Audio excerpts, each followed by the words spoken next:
On se réjouit de ta présence, Seigneur, au milieu de nous.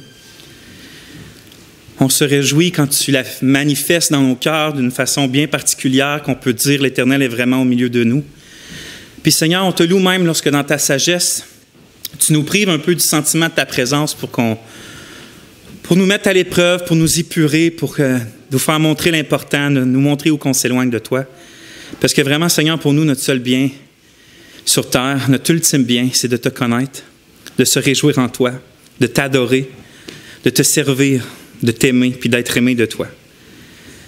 Seigneur, tu te révèles à nous au travers, on ne t'a pas vu marcher sur la terre dans la personne de ton Fils, mais on voit celui qui est invisible pour nous en ce moment, par ta parole, où tu nous décris le Fils, où tu nous décris qui tu es, où tu nous décris tes œuvres, ton évangile. Puis Seigneur, on veut pas mépriser les moyens de grâce que tu nous as donnés. On ne veut pas chercher ailleurs ce que tu nous as dit chercher ici.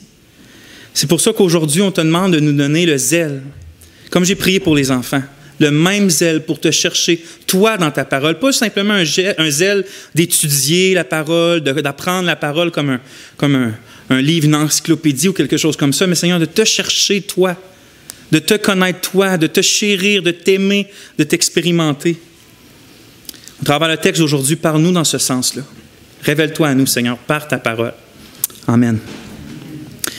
Je suis en vie, frères et sœurs. Je suis vraiment content de vous voir. Ça fait dimanche, mercredi que j'ai manqué. Mercredi, c'est pas tant que j'étais tant malade que ça. C'est mardi que j'étais plus malade. Mais je venais juste d'être déclaré comme super positif à la COVID. Fait que je vous ai épargné ma contamination, ou en tout cas, d'être en contact avec moi. Je suis sûr que ça vous a fait un peu de bien quand même.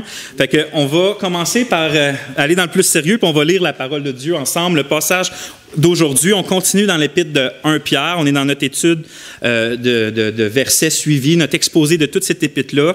Aujourd'hui, on est rendu spécifiquement au verset 12, mais on va lire à partir de 10 à 12, parce que c'est une section ensemble, c'est un paragraphe.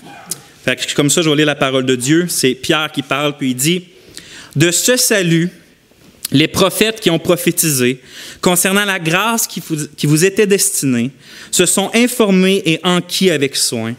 Ils recherchaient quel temps ou quelle sorte de temps l'Esprit de Christ qui était en eux indiquait, quand ils rendaient par avance témoignage des souffrances qui devaient être la part de Christ et des gloires qui suivraient. Et il leur fut révélé que ce n'était pas pour eux-mêmes, mais pour vous qu'ils administraient ces choses, qui vous ont été maintenant annoncées par le moyen de ceux qui vous ont évangélisés, par l'Esprit Saint envoyé du ciel, choses sur lesquelles les anges désirent se pencher. » Comme j'ai dit tantôt quand j'ai donné les livres, demain, le 31 octobre, c'est le 505e anniversaire de la Réforme protestante. C'est quoi ce jour-là? Pourquoi on dit que c'est un anniversaire? Parce que c'est un rappel où un moine catholique d'Allemagne a changé le monde occidental au complet en faisant quoi? En allant accrocher sur les portes de l'église de Toussaint à Wittenberg, ces fameuses 95 thèses. Ces thèses-là, c'était quoi? Premièrement, c'était rédigé en latin. Pourquoi c'est important, cette information-là? C'est à cause que ce que Luther voulait faire, c'était pas une révolte... j'ai-tu dit Luther? Luther, c'est quand on est tellement dedans qu'on pense à Luther puis Calvin en même temps. On met ça d'un paquet. Luther... pourquoi c'est important que ces thèses étant en latin? C'est que son but, c'était pas de faire une révolte sociale. Pour lui, en tant que moine, c'était un érudit, puis il voulait un débat d'érudits sur des questions qu'il trouvait absolument importantes, qui étaient plusieurs questions, mais surtout centrées sur les indulgences. Ce qu'il appelait un érudit, oui. Fait que c'est un débat d'érudits. Je sais pas ça que j'ai dit? Oui, c'est bien ça. OK. Un érudit, c'est un savant, c'est quelqu'un qui a beaucoup de connaissances dans un domaine. Fait que des érudits en théologie, merci ma sœur. Puis il voulait un débat avec tous ces érudits-là catholiques, ces théologiens-là catholiques sur les questions des indulgences. C'est quoi les indulgences? Vous savez, pour les catholiques romains de cette époque-là, pour financer les grandes cathédrales, ça prenait beaucoup de sous, beaucoup d'or, beaucoup d'argent, avait inventé une nouvelle chose par le pape qui était les indulgences. Qu'est-ce que c'était cette affaire-là? C'est qu'en payant de l'argent, tu pouvais recevoir une espèce d'un certificat, ma soeur, c'est ça, un certificat qui faisait que si tu payais, exemple, pour ton mari défunt ou ton ami ou ta grand-mère qui était dans le purgatoire, doctrine inventée, bien sûr, ben, il allait passer moins de temps dans le purgatoire. Fait qu'en donnant de l'argent, pour les gens que tu voulais qu'ils souffrent moins longtemps dans le purgatoire, ben, tu pouvais acheter ces certificats-là qui étaient des indulgences. Évidemment, Luther, ça le répugnait. Puis quand il avait vu toute l'opulence qu'il y avait aussi à Rome, puis toutes ces choses-là, il était venu, il dit, ça se peut pas, c'est pas ce que je vois dans la parole. Fait qu'il a fait les 95 thèses, il dit, voici, je veux un débat officiel avec les théologiens catholiques. Sauf que lui, son but, c'était pas que ça parte une grosse affaire. Sauf que les jeunes ont pris ces thèses, puis ils les ont traduits, puis ils ont envoyé partout en Allemagne, puis c'est là que ça partit la réforme. À partir de ce moment-là, l'appel du débat lancé par Luther, il s'est suivi une panoplie de controverses, de rencontres avec Luther, entre les théologiens, avec le pape, avec plein de monde. Il y a des mouvements religieux qui sont partis, politiques, des changements sociaux, au point que ça a réellement bouleversé l'Occident au complet. La face de l'Europe a été changée. On est passé de ce qu'on appelle le Moyen-Âge à l'ère moderne avec ces années-là. Pas juste Luther, mais il y a d'autres choses qui se sont passées. Mais c'est un changement d'époque qui s'est produit avec cette chose-là. Ça a été, entre autres, le mouvement qu'on appelle le mouvement du protestantisme, le mouvement protestant. Les réformés, ça partit comme ça. Protestant dans le sens que ça a commencé en protestant contre l'Église officielle de Rome. Mais pourquoi, ma question, c'est pourquoi un homme qui était pourtant, tu sais, c'était pas juste un catholique non pratiquant, là, c'était un moine catholique.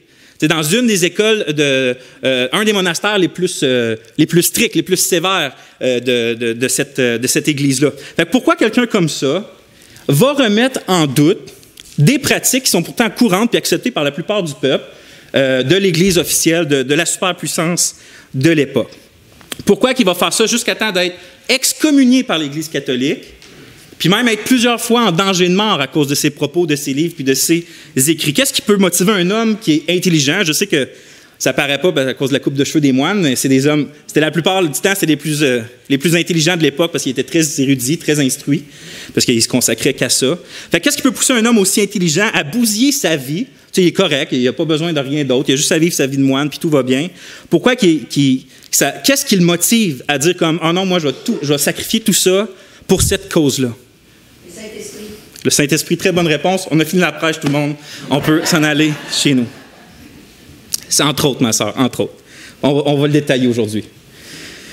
C'est pas le but de la prédication, évidemment, puis ça serait pas possible de faire une analyse complète de tout ce qui a poussé Luther à faire cette action-là, mais j'aimerais en faire sortir une en particulier qui va nous emmener tranquillement pas vite à notre passage d'aujourd'hui. La raison particulière que je veux faire ressortir, c'est que motiver les actions de Luther, c'est la place qu'avait la parole de Dieu dans son cœur, dans ses pensées, dans ses actions. Qu'est-ce que lui, c'était quoi, comment qu'il voyait la Bible, la parole de Dieu, les saintes Écritures?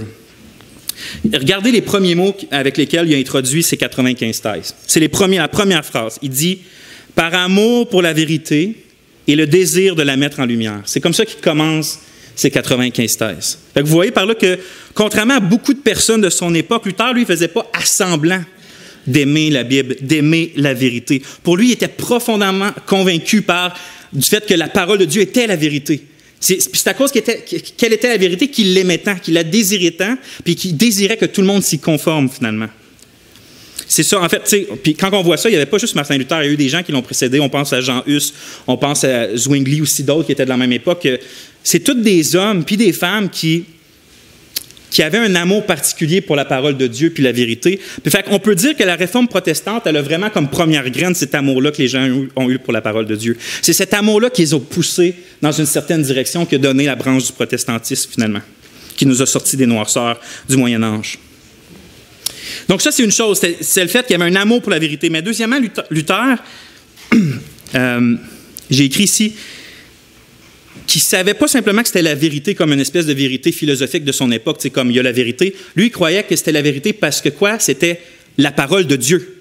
C'est pour ça qu'il l'aimait autant. C'est parce que, pas juste la vérité, mais c'est la vérité qui sort de la bouche de Dieu. C'est pour ça qu'il donnait autant En fait, c'est pour ça qu'elle avait autant une autorité suprême sur sa vie, puis que même s'il y a des institutions les plus puissantes de l'époque, même si les conciles, même si les papes, ils disaient contraire à ça, mais c'est eux qui devaient se conformer. Pas les gens qui devaient se conformer, qui devaient changer la parole de Dieu pour se conformer à eux, mais c'est eux-mêmes qui devaient se conformer à la parole de Dieu. Fait que ça l'a motivé. Regardez bien comment il va répondre. Il est emmené pour rendre compte de ses écrits et tout ça. Puis les autorités religieuses de l'époque lui demandent de rejeter tous ses écrits, de dire quoi, dit que tu t'es trompé puis que c'est tout faux. Regardez bien comment il répond à un moment donné. Il dit « À moins que je ne sois convaincu par le témoignage des Écritures ou par une raison claire, je ne me fie ni au pape ni au seul concile, puisqu'il est bien connu qu'ils ont souvent erré et qu'ils se contredisent. Je suis lié par les Écritures que j'ai citées et ma conscience est captive de la parole de Dieu. » Ma conscience est captive de la parole de Dieu.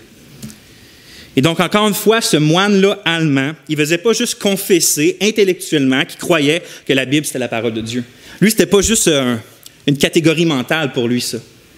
Il le croyait profondément, ça venait de ses tripes. Il croyait que la Bible, c'était la parole de Dieu. Et donc, au point que même si l'Église puis le pape enseignaient d'autres choses, bien lui, à la vie, à la mort, devait suivre la parole de Dieu. Finalement, la Bible avait cette place-là dans la vie puis dans le cœur de Martin Luther parce que pour lui, la parole de Dieu, ce n'était pas simplement la vérité, elle ne venait pas simplement de Dieu, mais elle était vie et grâce aussi pour lui. Et ça, c'est quelque chose d'absolument important dans la vie de Luther parce que la vie et la grâce qu'il trouvait dans la parole de Dieu, il ne le retrouvait pas dans toutes les cérémonies puis les actions religieuses que l'Église de l'époque lui proposait ou que lui-même pouvait enseigner en étant moine. Parce qu'il faut savoir que Luther, c'est quelqu'un qui a longtemps et durement combattu. Ça a été extrêmement dur de vivre avec sa conscience. Sa conscience, c'est pas qu'il était un plus grand pécheur que les autres nécessairement, mais lui, il se considérait réellement comme l'un des pires pécheurs. Il était constamment en train de vivre sous le poids de la culpabilité d'être pécheur devant Dieu. Puis le 2 juillet 1505, à l'âge de 22 ans, il faisait un voyage, il était chez ses parents, puis il revenait dans la ville où il devait être. Puis il y avait un fort orage, c'est lui-même qui raconte ça. Puis la foudre, elle l'a frappé près de lui. Tu sais, dans ce temps-là, les gens ne disaient pas « Ah, la foudre, des électrons. » Non, ils savaient que c'était Dieu qui contrôlait la foudre. Fait que pour lui, il a été tellement... À ce moment-là, quand la foudre a failli le tuer, il a eu tellement peur de la mort, il a tellement eu peur pas simplement de la mort, mais d'être jugé sévèrement par Dieu, qu'il va confesser plus tard qu'en bon catholique, à ce moment-là, il a dit « Sainte-Anne, sauve-moi, je me ferai moine. » Mais vous voyez, à partir... Ça a été tellement... Oui, là, il a prié comme un catholique de l'époque, il a prié un saint. Mais l'idée, là, c'est qu'à partir de ce moment-là, il vivait constamment dans une terreur. Vous voyez, pour lui, la justice de Dieu, c'est pas quelque chose de plaisant à parler, parce qu'il se sentait constamment accusé par ça, jamais en ayant les standards corrects. Et donc, le parcours religieux de Luther était beaucoup marqué par un zèle à vouloir tout faire afin de s'assurer que Dieu lui soit propice. Ça, on parle d'avant 1517. Cet homme-là avait vraiment une forte perception de ses propres péchés, comme j'ai dit, puis il se trouvait toujours absolument indigne devant Dieu, au point que, pour le culte catholique, la messe, la Sainte Seine, le repas du Seigneur, c'est vraiment l'élément central, toujours. Puis lui, à chaque fois qu'il devait la prendre ou la donner aux gens, il était absolument terrorisé parce qu'il se sentait toujours absolument indigne de prendre ça. Il disait, parce que pour eux, c'est la chair et le sang du Christ, littéralement, puis il disait, moi, un pécheur, je vais aller toucher le corps du Christ. Puis pour lui, c'était impensable, ça. Fait que, même en étant moine, il était constamment dans la terreur par rapport à ses propres péchés. Même s'il était un religieux, que tu aurais vu sa vie extérieure, tu aurais dit, c'est quelqu'un qui est saint, qui est moral, puis tout ça. Chercher la faveur puis l'apaisement de Dieu, voilà ce qui était le moteur de son zèle religieux. Mais comme vous pouvez vous en douter, plus ça allait, plus il était incapable de tolérer ça, puis plus il se sentait coupable, puis plus il se sentait misérable, puis plus il était proche de la dépression. Parce que plus il se sentait coupable, plus il en faisait, puis plus il en faisait, plus il voyait qu'il n'était pas capable. Fait qu'il y a beaucoup de chrétiens qui savent ce que c'est parce qu'ils ont vécu la même chose avant de connaître la grâce. Mais c'est à ce moment-là que Martin Luther, au travers la méditation, au travers l'étude de la parole de Dieu, il a trouvé que c'est la parole de Dieu qui répondait à toutes ses aspirations profonde, puis à toutes ses craintes. Puis c'est particulièrement qu'il dit, en étudiant l'épître de Paul aux Romains, qu'il a compris que le pécheur ne peut absolument pas être justifié par les œuvres, mais qu'il peut absolument être gratuitement justifié d'une justice parfaite par le sang, la vie, la mort et la résurrection du Christ, par la foi seule, par la grâce seule. Fait que c'est pour ça qu'à ce moment-là, il a compris ce qu'on appelle sola gratia, sola fide, puis solus Christus. C'est-à-dire par la grâce seule, par le moyen de la foi seule, en Jésus-Christ seul. Fait qu'il il a vu ça dans la Bible, il a vu ça dans l'Épître aux Romains en particulier, puis ça, comme vous pouvez vous en douter, ça a complètement changé son existence, son expérience en tant qu'homme puis en tant que religieux. C'est pour ça que vous allez comprendre quand il écrit ça. Il écrit « Dieu m'a-t-il appelé à cause de ma vie sainte?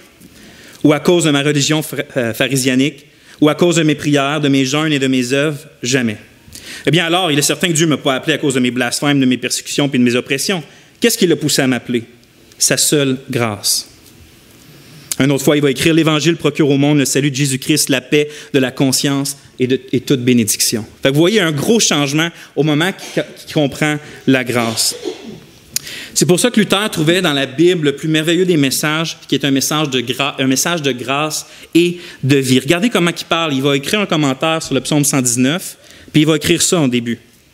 Il va dire « La négligence de l'Écriture, même par les chefs spirituels, il parle des curés et tout ça, est l'un des plus grands maux ou des misères du monde. Tout le reste, les arts ou la littérature, sont poursuivis et pratiqués jour et nuit. Il n'y a pas de fin au travail et à l'effort, mais les Saintes Écritures est négligée comme si elles n'étaient pas nécessaires. Mais ces mots ne sont pas, les mots de la Sainte Écriture, ne sont pas, comme certains le pensent, de la simple littérature. Ce sont des mots de vie, destinés non pas à la spéculation et à la fantaisie, mais à la vie et à l'action. Que le Christ, notre Seigneur, nous aide par son esprit à aimer et à honorer sa sainte parole de tout notre cœur. Amen. C'est ce qui est écrit en commentaire du psaume 119. Maintenant, pourquoi j'ai autant parlé de Martin Luther?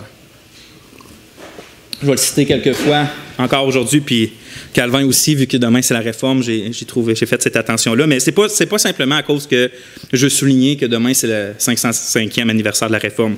C'est surtout parce que, au travers de cet exemple-là, au travers le cœur que Dieu avait donné à Luther pour la parole de Dieu, je trouve que ça nous montre un exemple de ce le passage aujourd'hui, qui est en arrière, en gras, va faire ressortir aussi.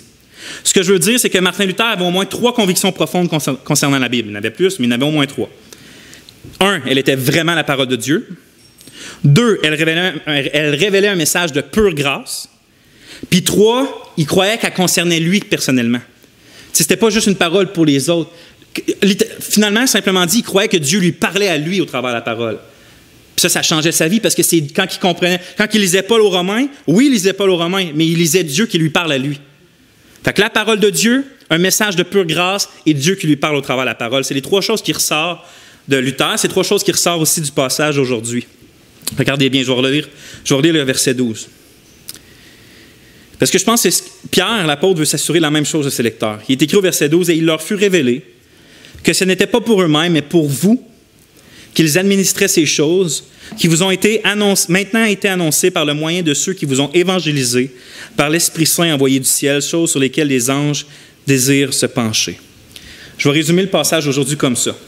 L'apôtre Pierre veut s'assurer que ses lecteurs n'oublient pas, au milieu des épreuves, combien ils sont privilégiés d'être les grands récipiendaires de la grâce de Dieu, qui a été prédite par les prophètes et proclamée par les apôtres inspirés du Saint-Esprit. Le titre de ma prédication, c'est « Une parole gracieuse de Dieu ». Les 3 mots sont mes 3 points. Une parole gracieuse de Dieu, spécifiquement pour nous. Une parole gracieuse de Dieu spécifiquement pour nous. Puis regardez mes points, je vais les diviser en 4. Les 3 premiers points, c'est les sections de mon titre. La première chose qu'on va voir, c'est le message ultime des Écritures, qui est une parole gracieuse. Le deuxième point qu'on va voir, on va voir l'auteur ultime des Écritures, qui est Dieu. Puis, troisièmement, on va voir les récipiendaires ultimes des Écritures, des Saintes Écritures, qui est nous. Donc, vous avez mon titre, une parole gracieuse de Dieu spécifiquement pour nous. Puis, on va finir, 4e point, avec quelques applications, s'il y a du temps, en tout cas. Fait qu'on va commencer avec le premier point, mais j'aimerais prier encore une fois. On a vu un bel exemple, Seigneur, dans ton serviteur que tu as appelé à faire de grandes choses, quoique lui n'était pas un grand homme en lui-même, un homme avec bien des défauts, bien des mauvaises facettes, bien un mauvais caractère parfois, mais ça nous montre justement que tu veux manifester ta gloire, ta grâce, ta puissance au travers des faibles vases comme nous, va dire Paul. Et donc, je te prie, Seigneur, par le passage qu'on étudie, vraiment de nous révéler ce que tu veux pour nous en tant qu'Église, mais aussi chacun de nous dans nos vies personnelles. En tout cas, au moins que tu nous donnes un amour, comme on a prié tantôt, plus grand pour ta parole, un zèle semblable à celui de Luther. Amen. Donc, le premier point, le message ultime des Saintes Écritures. Pourquoi je parle du message ultime? Bien, si on fait attention au propos de Pierre, au versets 10 à 12, je pense que justement, on remarque que pour lui, il croyait que l'entièreté des Saintes Écritures concernait un message ultime. Puis regardez, je vais relire les versets 10 à 12, mais en vous faisant remarquer des choses. De ce salut, donc le sujet, c'est le salut. De ce salut, les prophètes qui ont prophétisé concernant la grâce qui vous était destinée. Fait que le sujet, c'est quoi? C'est le salut de la grâce. Qui vous était destiné, se sont informés et enquis avec soin. Ils recherchaient quel temps ou quelle sorte de temps l'Esprit de Christ qui était en eux indiquait, quand il rendait par avance témoignage des souffrances qui devaient être la part du Christ et des gloires qui suivraient. Qu'est-ce qu'on peut comprendre jusqu'à là? C'est que pour lui, l'un des messages centraux, en tout cas de l'Ancien Testament, c'est le salut de grâce qui se trouve dans les souffrances et les gloires du Christ Jésus. Parce que là, il parle des prophéties des prophètes. Fait qu'il fait référence à l'Ancien Testament. Fait que jusqu'à là, on voit que pour lui, un message central dans l'Ancien Testament, c'est le salut de la grâce qui se trouve en Jésus-Christ. Mais là, il continue puis il dit « Il leur fut révélé que ce n'était pas pour eux-mêmes, mais pour vous qu'ils administraient ces choses, qui vous ont maintenant été annoncées par le moyen de ceux qui vous ont évangélisés par l'Esprit Saint envoyé du ciel. » Quand il écrit ces choses, et qu'ils administraient ces choses, il fait référence encore au salut par grâce centré sur Christ. Ces choses, mais là, il dit que ce n'est pas juste les prophètes qui ont annoncé ces choses, il dit qu'ils vous ont maintenant été annoncés par le moyen de ceux qui vous ont évangélisés, c'est-à-dire les apôtres. Fait que là, ces choses-là qui étaient le cœur du message des prophètes et aussi au cœur de la prédication des apôtres. Et c'est quoi cette chose-là? C'est quoi ce message central-là, finalement, de l'Ancien et du Nouveau Testament? C'est le salut par grâce, centré sur les souffrances et les gloires de notre merveilleux Seigneur Jésus-Christ. C'est pour ça que je nomme mon premier point le message ultime des Saintes Écritures. Parce qu'il y a un message central, c'est la grâce, puis il y a une personne centrale, c'est le Christ. Et ça, de la Genèse à l'Apocalypse. Finalement, simplement dit, le message central de la Bible, c'est quoi? C'est l'Évangile. C'est le message central de la Bible, pas juste du Nouveau Testament. C'est le message central de toute la Bible, selon Pierre. Autant des prophètes de l'Ancien Testament que des apôtres du Nouveau Testament. Puis c'est exactement ce que Dieu, je trouve, a fait découvrir à Martin Luther, parce que pour lui, puis en fait pour nous, la Bible, c'est pas premièrement un code de conduite, c'est pas un livre de morale, premièrement, c'est pas un recueil d'histoire, c'est pas un livre de sagesse, premièrement. Oui, la Bible est toutes ces choses-là. Aussi, elle décrit une certaine moralité, une certaine conduite, elle parle de sagesse, elle a des poèmes. Fait que oui, c'est toutes ces choses-là, mais ça, c'est pas le message ultime, le but ultime des Écritures. La Bible est avant tout pas un code de morale, mais une révélation. Une révélation de quoi, on va dire? Mais une révélation de la rédemption. C'est quoi la rédemption? Qu'est-ce que ça veut dire, une révélation de la rédemption? Bien, autrement dit, ça veut dire que le message ultime de la Bible concerne la révélation de comment le Dieu trinitaire vient gracieusement sauver son peuple de ses péchés, de sa condamnation dans la personne merveilleuse de son Fils Jésus. Fait que tout le long de la rédemption, c'est ça, c'est le salut du peuple de Dieu par Jésus-Christ. Et tout le message de la Bible est une révélation de ce message-là. On va dire une révélation progressive. Fait que de plus en plus, Dieu va éclairer les gens sur le message central. C'est à propos de ça, vous avez chacun, il y en a ici qui ont leur Bible entre les mains, vous avez votre grosse Bible entre les mains. Bien, c'est à propos de ça que la Bible a rapport avant tout. Vous savez, la Bible, c'est un recueil de 66 livres, écrit en 3 langues différentes, l'hébreu, l'araméen puis le grec, qui a été écrit sur des milliers d'années, séparés par différentes époques, par plus de 40 auteurs, qui étaient certains des rois, d'autres qui étaient des prophètes, d'autres qui étaient des bergers, il y en a qui c'était des commandants d'armée, il y en a qui c'était des pêcheurs de poissons. Il y avait toutes sortes de personnes qui forment ça, puis pourtant, malgré toutes les différences, malgré tous les contextes différents, les auteurs différents, les époques différentes, il y a un seul message uni, clair et simple qui parcourt l'entièreté de la Bible, qui est le salut, notre salut de grâce, centré sur la personne du Christ. Puis c'est ça le message ultime de la Genèse. Quand vous lisez Lévitique, c'est ça le message ultime de Lévitique. C'est ça le message ultime des chroniques, des psaumes, des prophètes, des évangiles, qu'on soit dans 1 Pierre, qu'on soit dans l'Apocalypse. C'est toujours ça le message ultime, peu importe où qu'on se trouve dans la Bible. Une révélation de plus en plus claire de la grâce de Dieu pour nous, du fait que Jésus nous épargne, ou plutôt nous sauve du jugement, en prenant le jugement de Dieu sur lui-même pour nous libérer de la mort, de la conséquence du péché, de la présence du péché, puis de la puissance du péché. C'est le message central. Et donc, vous voyez, frères et sœurs, que c'est quoi qu'il faut rechercher quand on lit la Bible en premier? S'il y a un message central, si moi je vous écris, pas moi, mais mettons que votre amoureux, votre mari vous écrit une lettre, pas votre mari, on va dire quand vous êtes dans une fréquentation, comme ça on lit plus les lettres avec attention habituellement. Que votre fiancé, il est parti en voyage de travail pendant 2 mois, puis il vous écrit des lettres Qu'est-ce que vous allez rechercher en premier? T'sais, vous allez dessus, il va vous parler qu'il a rencontré tel ami, qu'il a fait tel travail, mais en grosso modo, vous en foutez un peu de tout ça. Vous voulez qu'il vous parle vous voulez voir son amour pour vous, vous voulez entendre parler de lui comment il va, comment son cœur va, ses pensées, s'il y a eu des difficultés. Il y a des choses spécifiques parce que c'est ça le plus important. Mais dans la Bible, toutes les autres choses sont importantes. Mais s'il y a bien une chose que vous devez rechercher quand que Dieu vous écrit cette lettre, cette révélation-là de sa personne, de son Fils, il y a bien une chose que vous devez chercher. Négligez pas les autres choses, mais s'il y en a une qu'il ne faut pas négliger, c'est le message central. C'est la personne du Christ. C'est le salut qu'il vous a offert. Jean Calvin, un autre grand réformateur du protestantisme, qui était assez jeune, bébé, je pense, quand Luther a fait... il devait être adolescent quand Luther a mis ses thèses. Mais il a marché dans les traces de la Réforme. Puis il a écrit, quand il écrivait une préface d'un Nouveau Testament que quelqu'un avait traduit, puis il écrit ça dans la préface. Il dit que Christ est Isaac, le fils bien-aimé du Père, qui a été offert en sacrifice, mais qui n'a pas succombé au pouvoir de la mort. Il est Jacob, le berger vigilant, qui a tant de soins pour les brebis qu'il garde. Il est le frère Joseph, bon et compatissant, qui dans sa gloire n'a pas eu honte de reconnaître ses frères, aussi humbles et abjects que soit leur condition. Il est le grand sacrificateur et prêtre Melchisédek, qui a offert une fois pour toutes un sacrifice éternel. Il est le législateur souverain Moïse, qui écrit sa loi sur les tables de nos cœurs par son esprit. Il est le capitaine et le guide fidèle Josué, pour nous conduire à la terre promise. Il est le noble et victorieux roi David, soumettant par sa main toute puissance rebelle. Il est le magnifique et triomphant roi Salomon, gouvernant son royaume dans la paix et la prospérité. Il est le fort et puissant Samson, qui par sa mort a écrasé tous ses ennemis. Voilà ce que nous devons en somme rechercher dans toute l'Écriture, connaître vraiment Jésus-Christ et les richesses infinies qui sont comprises en lui et nous sont offertes par lui de la part de Dieu le Père. Si l'on passait au crible la loi et les prophètes, on ne trouverait pas une seule parole qui ne nous attire et ne nous amène à lui. C'est donc à juste titre que saint Paul dit dans un autre passage qu'il ne veut rien connaître d'autre que Jésus-Christ et lui crucifié. Il n'est pas en train de dire que la personne de Moïse n'était pas Moïse puis que c'était Christ préincarné. Là. Il est juste en train de dire que Dieu a permis tout ça, puis il les a recueillis dans la parole pour nous montrer que chaque chose pointe vers Christ. Chaque chose est un type de Jésus-Christ. Finalement, quand on voit Moïse, on cherche celui qui est plus grand que Moïse. Quand on le voit Melchisédek, on cherche celui qui est plus grand que Melchisédek, plus grand qu'Israël, plus grand que David.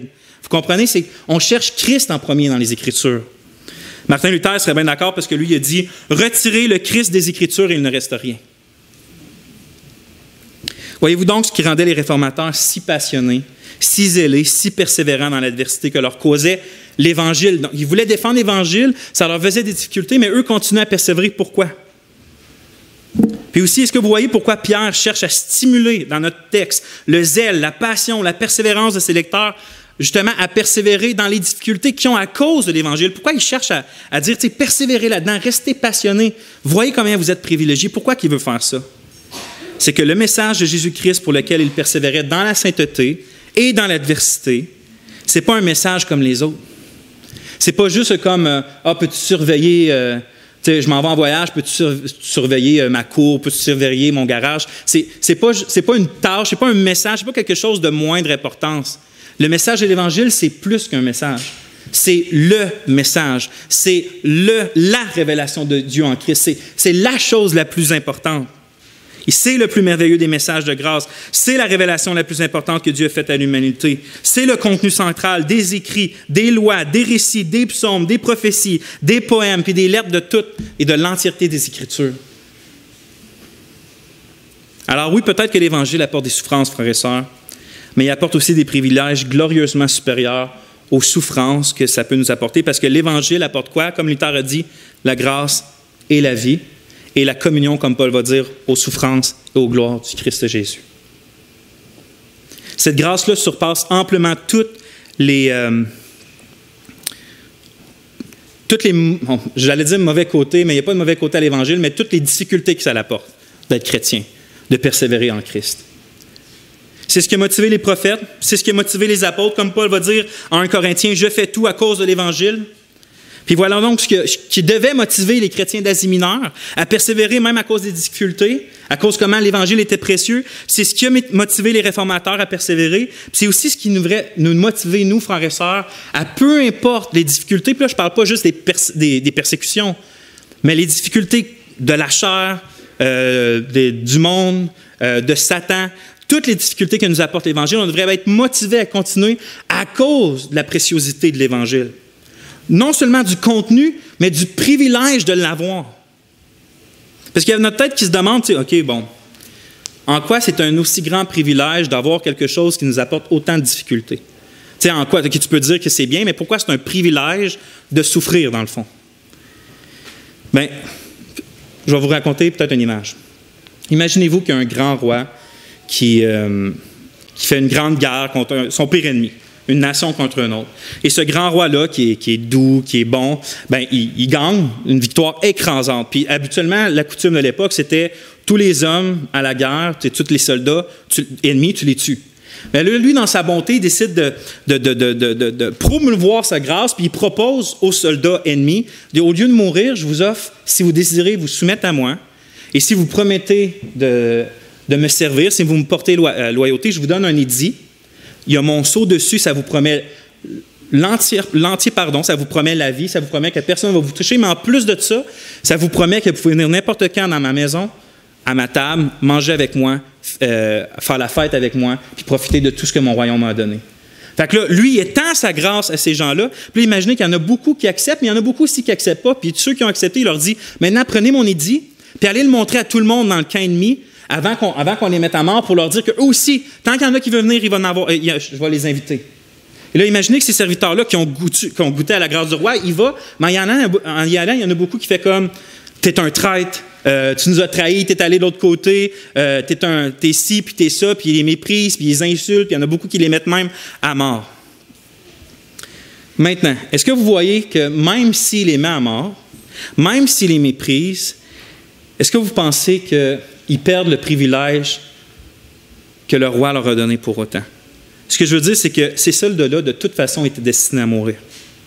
De toute façon, étaient destinés à que le roi les anéantisse sur le champ. Mais au lieu de ça, le roi leur a offert la vie, leur a offert la paix, la gloire, puis l'abondance. Puis en plus, il leur a donné le privilège de prendre son édit, de prendre son autorité en quelque sorte avec le sceau du roi, puis d'aller promulguer sur le champ ennemi toute cette grâce et cette bonté-là qui manifeste. Ces gens-là qui allaient mourir par l'épée du roi, un changement de situation, puis là, sont rendus ces zéros de la grâce et rouges par le proclamateur de la grâce dans le camp ennemi.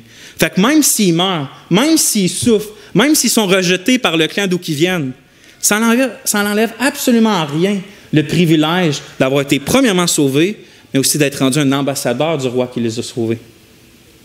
C'est la même chose pour chacun des chrétiens. L'Évangile de Jésus-Christ, c'est le plus grand et précieux trésor dans le coffre divin du Seigneur. Il y a plein de trésors. Il y en a un, c'est l'Évangile, puis c'est le plus précieux. Puis de notre part, nous, on est les plus vils. Puis pourtant, Dieu, dans sa grâce, nous donne son trésor le plus précieux, puis on le porte comme un flambeau qui éclaire notre propre vie, mais qui en plus éclaire la vie des autres. Quel privilège d'être un mort spirituellement, d'être un malade spirituellement, d'être un ennemi, d'être un condamné, d'être un rebelle, puis d'être transformé en quelqu'un qui peut porter cette flamme de l'espérance, de la grâce de Dieu. Regardez comment l'apôtre Paul décrit ça. En parlant de la splendeur de l'Évangile, il dit en 2 Corinthiens, « Nous portons ce trésor, » là il parle de la splendeur de l'Évangile, « Nous portons ce trésor dans des vases de terre afin que cette grande puissance soit attribuée à Dieu et non pas à nous.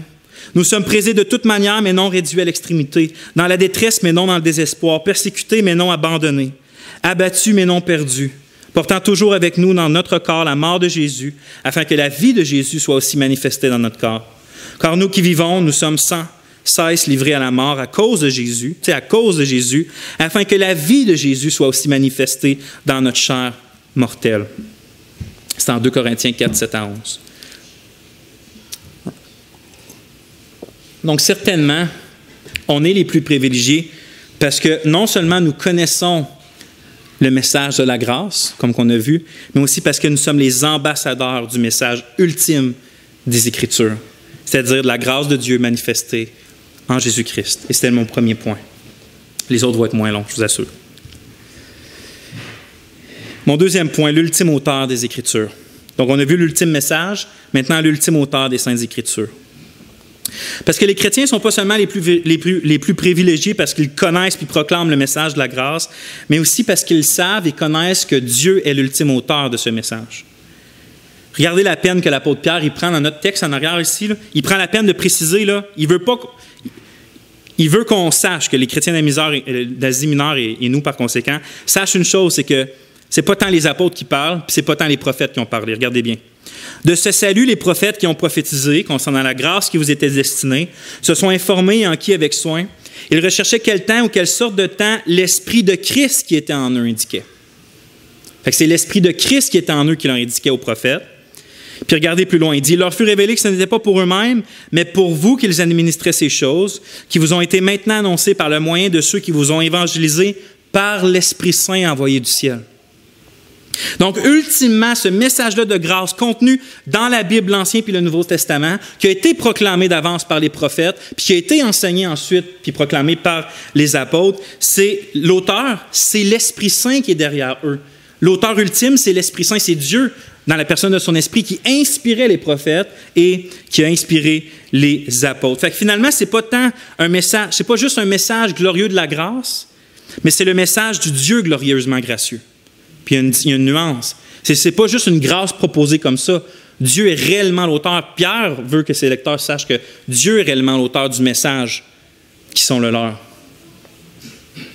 Il trouve ça tellement important que regardez ce qu'il dit dans sa deuxième épître, au chapitre 1, verset 20, ou 2, verset 20.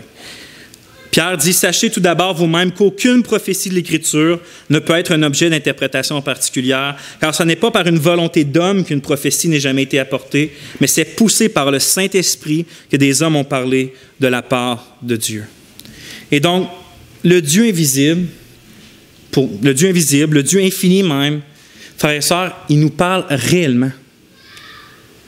Il nous communique réellement un message. Il nous parle réellement des paroles de grâce et des paroles de vie qui sont préservées et qui sont gardées dans les Écritures au point que il veut tellement qu'on entende son message de vie et de grâce qu'il n'y a ni homme ni démon, avec toute leur colère et leur puissance, ont réussi à détruire ce message-là au fil des siècles. Parce que Dieu veut Samuel l'entendre, parce que Dieu veut que Carole l'entende, son message de grâce. Voyez-vous le privilège qu'on a du fait que ce n'est pas juste « Hey, il y a un message de grâce pour vous.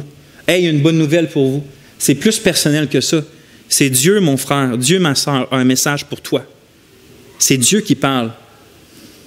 Oui, c'est Moïse qui a écrit le Pentateuque, c'est pas nier ça. C'est Paul qui a écrit Romains, c'est Pierre qui a écrit la lettre, c'est Jean qui a écrit l'Apocalypse, mais ultimement, derrière ça, c'est l'Esprit Saint qui a inspiré chaque trait de lettre, chaque idée partagée, chaque promesse, chaque avertissement. Ces hommes-là, par l'Esprit de Dieu, ont communiqué la volonté, la pensée et le cœur de Dieu.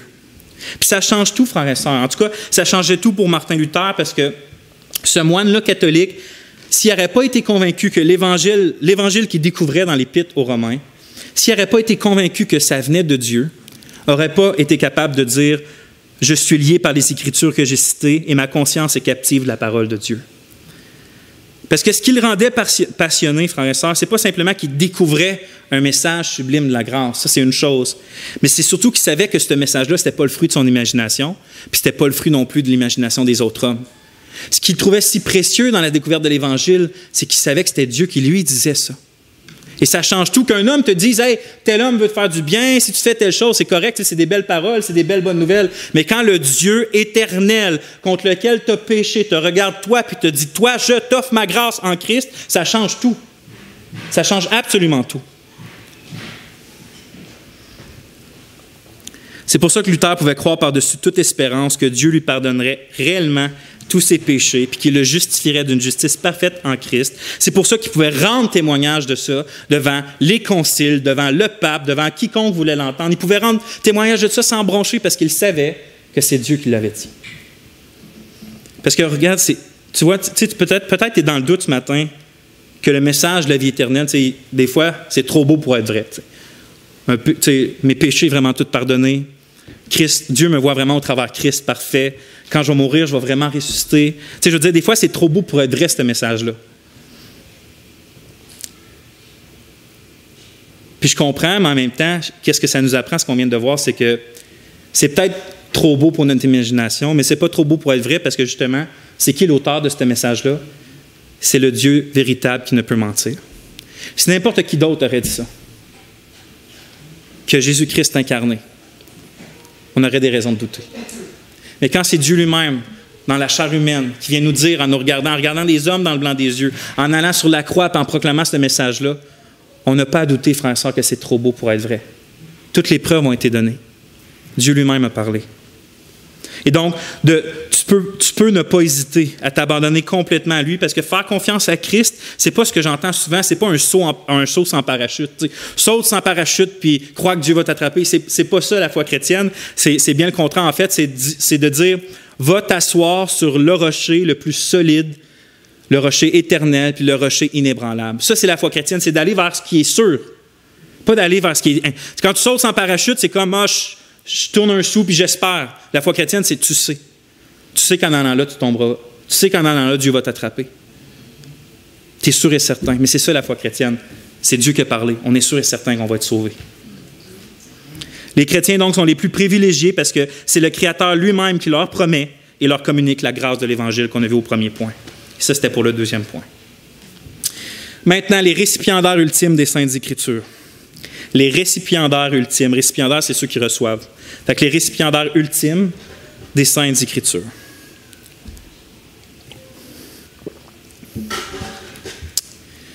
Parce qu'on voit dans notre passage que les chrétiens d'Asie mineure, puis par conséquent, tous les chrétiens par la suite, étaient grandement privilégiés non seulement parce qu'ils connaissaient la grâce, non seulement parce qu'ils connaissaient l'auteur de la grâce, mais aussi parce qu'ils étaient les récipiendaires ultimes de la grâce. Puis simplement dit, ça veut dire que le message de la grâce n'était pas juste un message de Dieu vague, c'était un message de grâce spécifiquement pour ces chrétiens-là. C'est ce que Pierre dit quand il écrit « Il leur fut révélé que ce n'était pas pour eux-mêmes, mais pour vous. » Fait que les prophètes, le message de grâce, ce n'était pas pour eux-mêmes, mais pour vous, qui dit qu'ils administraient ces choses qui vous ont été annoncées par le moyen de ceux qui vous ont évangélisés par l'Esprit Saint envoyé du ciel. Et donc, on a déjà exposé le verset 10 qui est là où que Pierre il dit clairement que la grâce nous était destinée, en quelque sorte. Hein? Mais là, on ne va pas redire tout ce qu'on a vu sur ce passage-là. On a fait quasiment un moitié de message complet sur la grâce destinée. Mais je crois tout de même que ce n'est pas par hasard que Pierre met autant d'emphase sur le « vous » par après. C'est qui les « vous » qu'il mentionne? Bien, finalement, c'est les chrétiens à qui il crie. Puis comment il les décrit, ces chrétiens-là? Au verset 1, il dit que c'est ceux qui sont élus selon la préconnaissance de Dieu le Père. Fait, autrement dit, Pierre redouble encore d'efforts, rendu au verset 12, pour leur faire comprendre hors de tout doute leur position privilégiée en Jésus-Christ. C'est pas juste des bénéficiaires de la grâce, c'est une grâce vague, une grâce floue. C'est comme Dieu est gracieux, puis c'est comme toi, tu es bénéficiaire de cette grâce-là. C'est plus spécifique que ça. C'est pas non plus un heureux hasard qui goûte à la grâce. Ils ne sont pas chanceux de goûter à la grâce. Cette grâce-là, nous dit Pierre, était spécifiquement pour eux, spécifiquement pour chacun des chrétiens à qui il écrivait, spécifiquement pour vous, frères et sœurs, qui croyez dans la personne du Christ. Cette grâce-là visait les chrétiens qui allaient croire dans les derniers jours. Et donc, lorsque Pierre écrit « mais pour vous qu'ils administraient ces choses », le mot grec est traduit par « administrer », c'est le même mot qui est utilisé pour autant les mots de service que de ministère dans le Nouveau Testament. Fait que diacre, par exemple, ça vient du même mot. D'être serviteur, servir, c'est ce mot-là. Il est utilisé, par exemple, pour parler, quand Jésus il dit dans Marc 10, 45, « Car le Fils de l'homme est venu, non pour être servi, mais pour servir », c'est le même mot. Donc, Christ est venu pour servir et donner sa vie comme en rançon, comme la rançon pour beaucoup. Excusez-moi, ma version, je l'ai mal écrit là. Fait que donner sa vie comme la rançon de beaucoup. Pour la rançon de beaucoup, c'est ça que je voulais écrire. Ainsi, tout comme la parole de Dieu, faite chair, qui est le Christ Jésus, est venu quoi? Christ n'est pas venu pour être servi. Il est venu pour servir. Il est venu pour qui? Il est venu pour ses brebis. Puis il est venu donner sa vie afin qu'eux puissent vivre. Il est venu mourir afin qu'eux évitent la mort. Mais tout comme la parole faite chair est venue pour servir les brebis du Seigneur, la parole écrite, qui est les Écritures, qui est la Bible, est à votre service, frères et sœurs.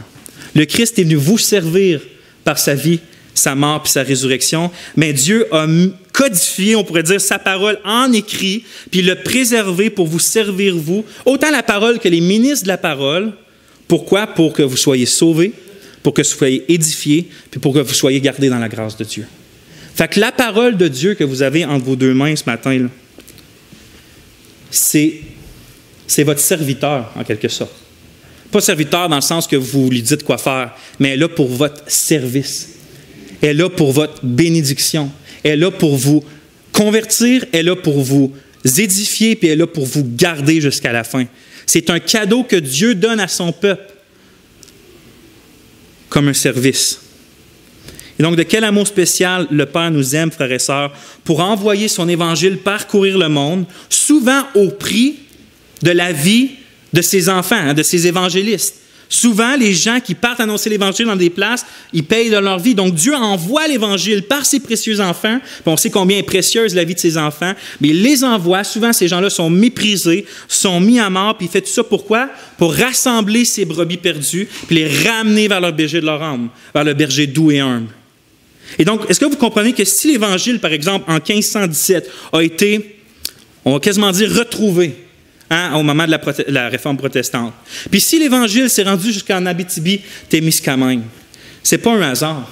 C'est parce que Dieu venait spécifiquement chercher Vincent Lemieux, puis Samuel, puis Gérard, puis Yolande, puis Gilles. Puis chacun d'entre vous qui croit au Seigneur Jésus-Christ. Dieu a arrangé toutes les circonstances pour venir chercher son peuple en Abitibi-Témiscamingue. Et donc, de quel amour, là? Vous voyez, ce n'est pas juste un amour large. Dieu se sert de sa parole pour venir aller chercher son peuple. Puis ses brebis entendent sa voix. Puis le temps nous manque pour parler de ça, de toute la grandeur de ça, puis on en a déjà parlé à gauche puis à droite un peu. Mais faites ça, votre méditation quotidienne. Pour quelle raison il y a plusieurs personnes qui n'ont jamais entendu parler de l'Évangile de leur vie, du début jusqu'à la fin de leur vie. Ils n'ont jamais entendu parler de l'Évangile. Mais que toi, tu n'as pas simplement entendu parler de l'Évangile, mais tu as eu la grâce d'être abreuvé de la grâce. Fait que pas juste que Dieu t'a mis une place où tu l'as entendu, pas juste qu'il a emmené l'Évangile à tes oreilles, mais il l'a emmené jusqu'à ton cœur. C'est quoi la différence? Pourquoi? Est-ce que c'est pas la raison, c'est-tu parce que Dieu...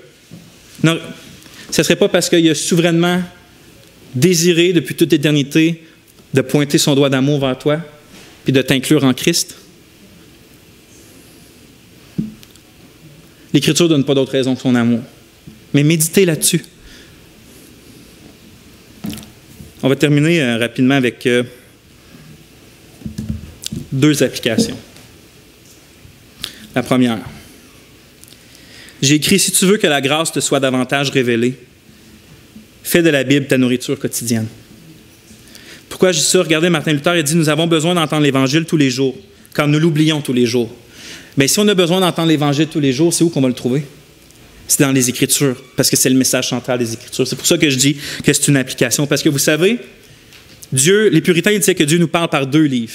3 livres, en fait, ils disaient. Ils disaient la conscience, qui est un livre, mais ils disaient le livre de la nature, puis le livre de la révélation spéciale de Dieu, qui est la Bible. Puis Dieu, il se révèle à tous les hommes au travers de la nature. Il se révèle à tous les hommes au travers la conscience. Mais l'Évangile, là, on voit des choses extraordinaires en regardant les arbres, la nature. On voit des belles choses. On voit la grandeur de Dieu, la puissance de Dieu, la précision de Dieu. On voit son éternité, son invisibilité. On voit bien des choses dans la nature. Mais il y a une chose qu'on ne voit pas, c'est l'Évangile. Ce n'est pas en regardant des fourmis ou des arbres ou la nature que tu vas plus comprendre quel amour a motivé le Père à envoyer son Christ payer les péchés pour toi. Ça ne se voit pas dans la nature. Ça se trouve dans la parole.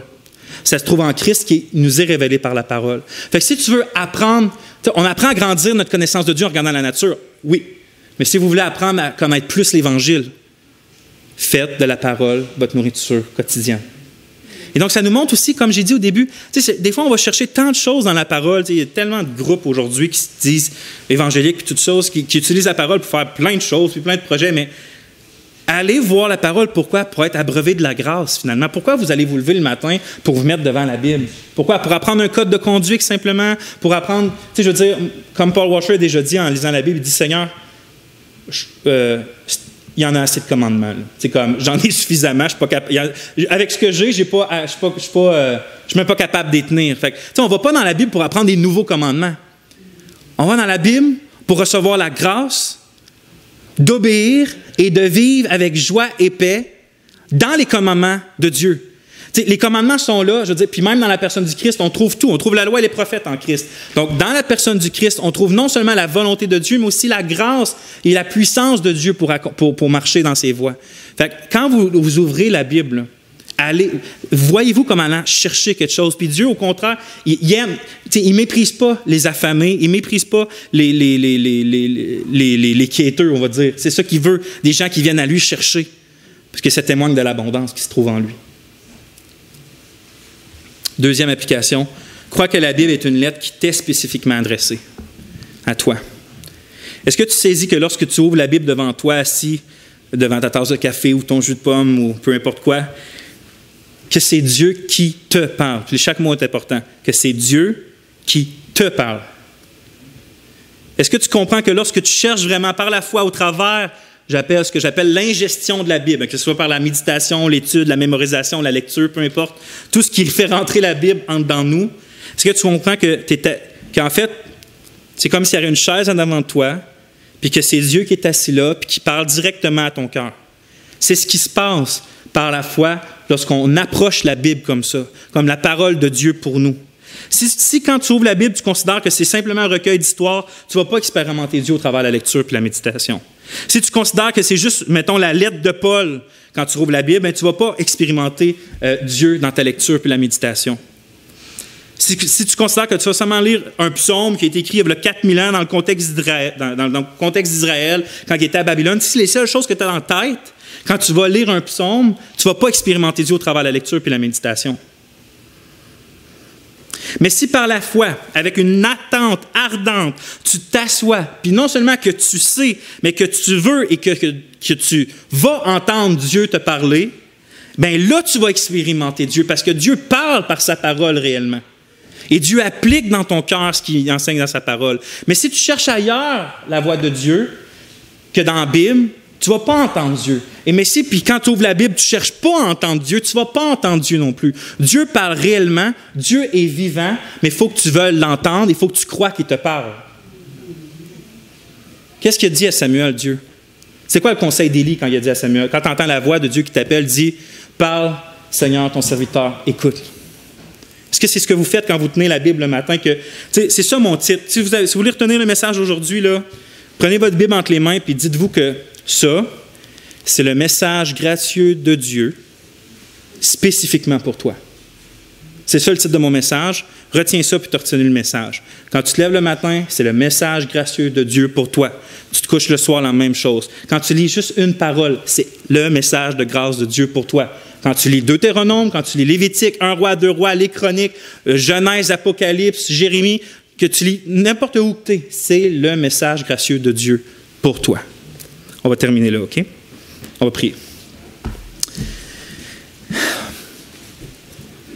Ô Éternel, de si petites paroles pour de si grandes vérités, mais ton esprit est puissant, puis lui qui a révélé la Bible, et les écrits aux prophètes et aux apôtres, qu'il l'a inspiré, peut nous révéler à nous les choses qui ont été dites. Et c'est ce que je te demande, Seigneur, par ton esprit, emmène-nous toujours plus à te chercher au travers de ta parole, comme un livre vivant, en fait, comme un Dieu vivant derrière le livre. C'est ce que je te demande pour chacun d'entre nous aujourd'hui. Amen.